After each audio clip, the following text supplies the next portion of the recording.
কৰা নাই, কিন্তু মই সম্ভাৱনাটো বাওঁখুঙুৰিত যিহেতু জেনেৰেল চিট, জেনেৰেল কেণ্ডিডেট হিচাপে হাইকমাণ্ড তেখেতসকলক লগ ধৰা নাই। ইতিমধ্যে মই খবৰ পাইছোঁ প্ৰজেকশ্যন কৰিছে কিছুমানে। গতিকে মই বিচাৰোঁ, যদি ৰাইজে বিচাৰে আৰু হাইকমাণ্ডে যদি বিচাৰে, মই খেলিম আৰু বাওঁখুঙুৰিত। এইটো এতিয়া সদ্যহতে খবৰ নোৱাৰোঁ। যদি ইতিমধ্যে আমাৰ BPF আৰু UPPL যদি, কাৰণ আমি বড়োলেণ্ডৰে চিন্তা কৰিম, বেলেগৰ আমি চিন্তা নকৰোঁ। BPF আৰু UPPL যদি একত্ৰিত হৈ যায়, তেতিয়াহ'লে বড়োলেণ্ডৰ কাৰণে খুব ভাল। কাৰণ ইয়াতে BJP আৰু কংগ্ৰেছ শূন্য হ'ব।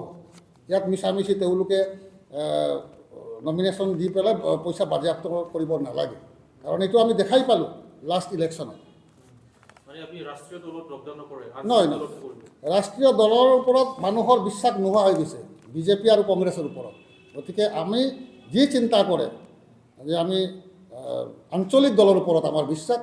আজি যেনেকৈ প্ৰবোধ বড়ো ডাঙৰীয়া আৰু হাগ্ৰাম মহিলাই যেনেকৈ আমাৰ BTC অঞ্চলৰ উন্নতিৰ কথা চিন্তা কৰে, কোনো BJP পাৰ্টি বা কংগ্ৰেছ পাৰ্টি আমাৰ কাৰণে কেতিয়াও চিন্তা নকৰে।